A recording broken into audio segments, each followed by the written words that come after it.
Assalamualaikum warahmatullahi wabarakatuh. Bismillah.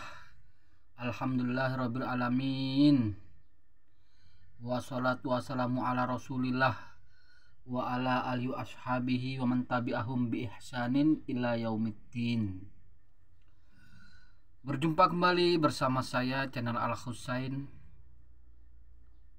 Kali ini saya akan berbincang-bincang tentang sebuah video berkaitan Ustadz Hidayat lagi. Bagaimana klarifikasi tanggapan atas tahdziran dari banyak kalangan YouTuber berkaitan sikap toleransi beliau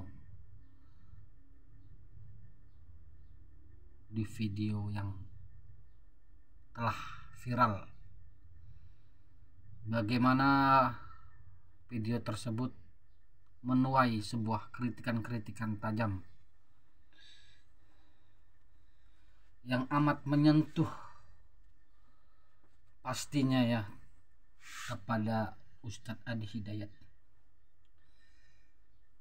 Di dalam video klarifikasi beliau amat sangat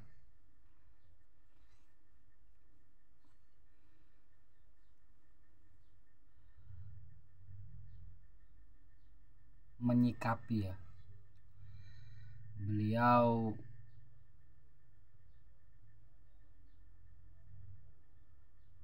sepertinya tetap pada pendiriannya.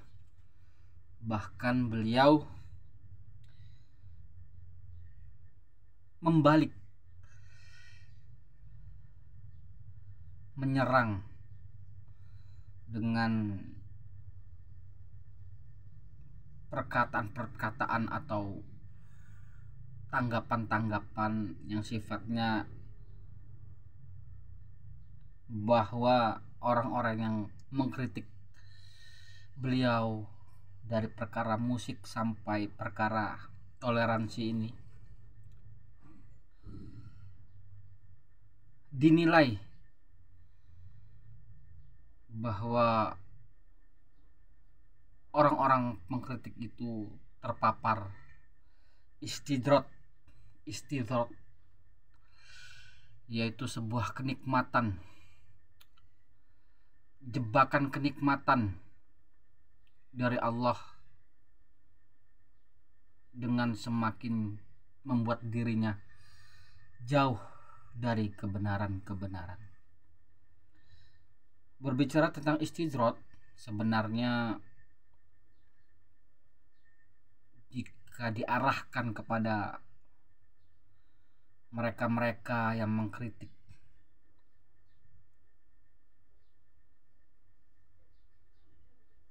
sebenarnya tidak memenuhi syarat ya. Bisa saja istidrot ini berbalik terhadap beliau sendiri, karena istidrot itu sebuah jebakan kenikmatan, yaitu nikmat harta. Jika diberi harta, dia tambah jauh kepada Allah. Nikmat kesehatan, diberi kesehatan, maka dia tambah jauh dari Allah. Nikmat kekayaan, nikmat kedudukan, dia semakin punya jabatan tinggi, semakin nikmat, semakin jauh dari Allah. Kemudian kekuasaan, yaitu semakin dia berkuasa, semakin jauh dari Allah. Jika kita bandingkan siapa-siapa yang mengkritik Ustadz Adi Hidayat dari perkara musik hingga saat ini, perkara video yang beredar ini, kita bisa melihat betapa jauh ya jika dibandingkan dengan kenikmatan apa yang didapat oleh Ustadz Adi Hidayat? Siapa sih yang mengkritik Ustadz Adi Hidayat perkara musik, perkara toleransi kemarin? Siapa itu? Orang susah-susah semua. Dari segi harta, wah, siapa? Kalau dibandingkan sama Ustadz Adi Hidayat, itu nggak ada apa-apanya itu yang mengkritik. Dalam hal ketenaran, apalagi hal ketenaran, siapa sih? Seperti Harry Plus contoh yang paling keras lah, subscribernya cuma berapa lah. Masalah kekayaan malah jauh itu Ustadz Adi Hidayat dibandingkan antum. Harry Plus tuh orang biasa-biasa aja, saya tahu itu ya, dari podcastnya aja kelihatan tuh, pakaian aja itu aja tuh. Dari segi harta ya bisa dilihat lah, antum bisa menyumbang sampai jutaan bisa itu. Harry Pras apa, nggak punya harta kalau dibandingkan antum. Apalagi Ustadz Mufli, walah itu kalau dibandingkan antum, hartanya ya masih banyak antum. Antum ini sudah subscribernya banyak dicintai umatnya, belum lagi dari yang lain ya. Kalau Ustadz Muflih tuh apa ya, cuman ya jauh lah kalau diukur hartanya. Itu berkaitan harta itu. Apalagi Ustadz Zulkarnain Al-Maduri, waduh, itu masya Allah itu. Itu kalau beliau itu dimasukkan kategori istijrat oleh Ustadz Adi Hidayat, wah, kenikmatan apa ya, berkaitan harta beliau ya jauh, berkaitan kekuasaan ya jauh banget. Ustadz Adi Hidayat menjabati kedudukan tinggi ya dibandingkan Ustadz Zulkarnain Al-Maduri. Berkaitan kedudukan jabatan tadi ya belum apa-apalah. Berkaitan kekuasaan, waduh, apalagi Ustadz Adi Hidayat kekuasaannya, wah, masya Allah, kekuasaannya Ustadz Adi Hidayat nggak ada itu setengahnya, sampai 3/4-nya nggak ada tuh. Jadi jauh Ustadz kalau mau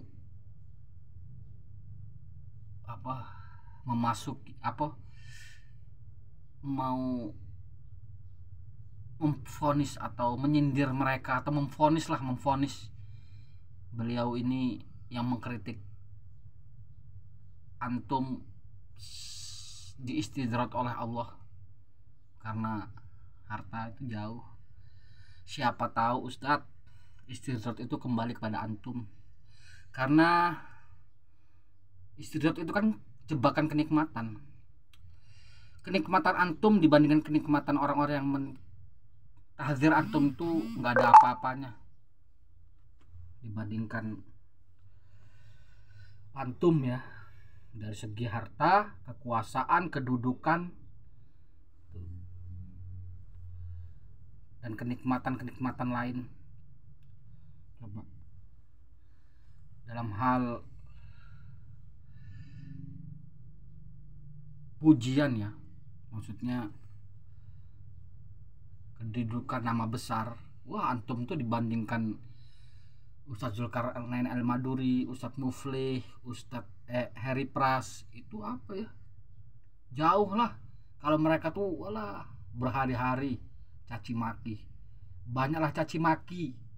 Kalau antum waduh pujian setinggi langit, pujian. Atau apalagi setelah antum ini klarifikasi ya, wah, subhanallah, pujian antum ini dari dulu sampai sekarang, masya Allah, tambah banyak ya umatnya. Sampai ada tuh saya ya teman di desa-desa saya ya, seolah-olah kalau berbicara antum ini wah luar biasa, seolah-olah agama ini sudah dijadikan apa ya, patokan harga mati, bahwa hanya Ustadz Adi Hidayat dan Ustadz Abdul Somad yang harus menjadi standarisasi Islam. Seolah-olah seperti itu cara berpikir teman saya itu. Saya punya teman itu, wah, pengagum berat antum banget. Kalau saya berbicara antum berkaitan musik Marwalah, saya sampai, tapi saya tetap akrab, tetap berteman, karena saya ya sering ke pasar bareng. Amat cinta kepada antum Ustaz. Kalau ada saya berbicara sedikit aja menyenggol Ustadz Adi, walah dia nggak terima tuh, ya Allah. Tapi ya tetap karena saya ini berteman banyak ya, saya ini teman dari lintas manhaj, lintas pemikiran banyak. Dari orang NU yang dulu lulusan IAIN ada saya. Orangnya ya filosof banget ya. Dia sarjana filsafat ada itu. Dia termasuk muridnya Dr. Fahrudin Faiz. Saya punya tuh, tapi saya akrab biasa aja. Orang-orang yang cinta kepada antum Ustaz Hidayat, walah saya ya banyak juga itu teman. Yang cinta sama Ustaz Abdul Somad, saya juga banyak teman. Biasa saya ngobrol tuh biasa. Pecinta Gus Baha juga ada. Dekat malah dengan salah satu teman dia tuh pecinta banget sama Gus Baha, itu lebih dekat dengan saya. Kalau ngobrol agama tuh ya biasa-biasa aja. Kadang ngobrol agama, kadang ngobrol di dunia ya biasa-biasa aja lah. Karena saya ini orangnya bergaul saya, dan teman-teman saya ini tahu karakter saya, seorang salafi yang digelari wahabi. Walah kalau sudah kumpul kayak gitu, walah seru banget. Lighting-lightingan saya lah, seru lah. Cuma nggak ngotot, biasa aja. Tapi saya yang banyak mendominasi kalau berbicara, kecuali dengan orang yang filsafat itu, orang akademis lah, muridnya Dr. Fahrudin Faiz. Wah kalau berbicara masya Allah. Cuman kadang-kadang ya dia kan ya orang filsafat itu kan orang-orang ya pintar lah ya, berbicara pintar, berpikir cepat, mengolah kata itu pintar banget orang-orang filsafat itu. Tapi terkadang referensi dia tuh mentah ya. Orang filsafat itu cerdas-cerdas sebenarnya, tapi dalam hal referensi kadang dia lapuk.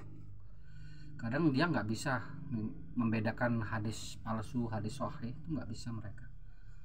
Kadang-kadang hadis palsu itu dijadikan hujah untuk dia. Itu orang-orang filsafat ya. Jadi ya itulah Ustadz Adi Hidayat. Ya kemungkinan istidrat ini bisa saja kembali kepada antum sendiri. Karena banyak juga sih ulama-ulama terdahulu ya yang hancur namanya kan, kedudukannya itu, bahkan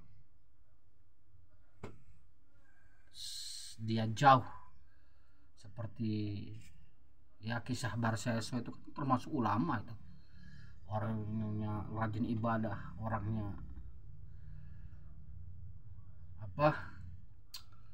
jadi panutan di desanya, banyak dijadikan tempat bertanya, tempat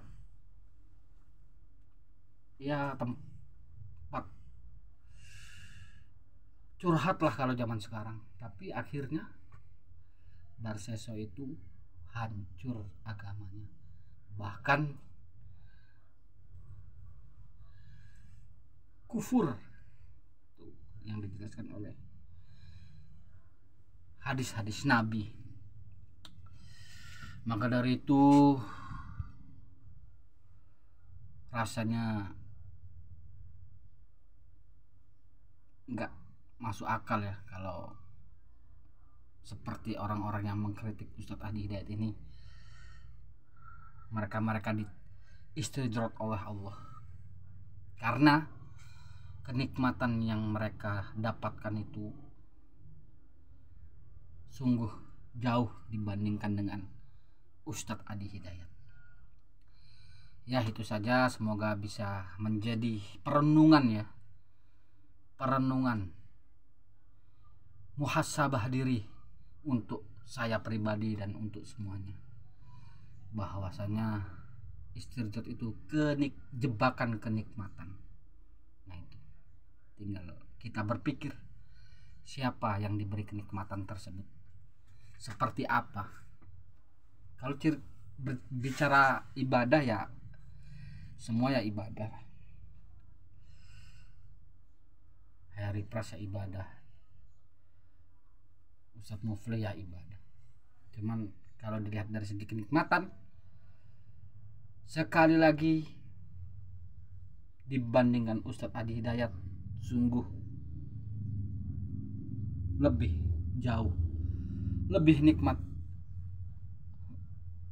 beliau, yaitu Ustadz Adi Hidayat, dalam hal kenikmatan harta, kenikmatan kekuasaan, kenikmatan kedudukan, dan kenikmatan pengikut nama besar, pujian-pujian. Itu sungguh beliau di atas para pengkritiknya. Subhanakallahumma bihamdika asyhadu alla ilaha illa anta astaghfiruka wa atubu ilaik.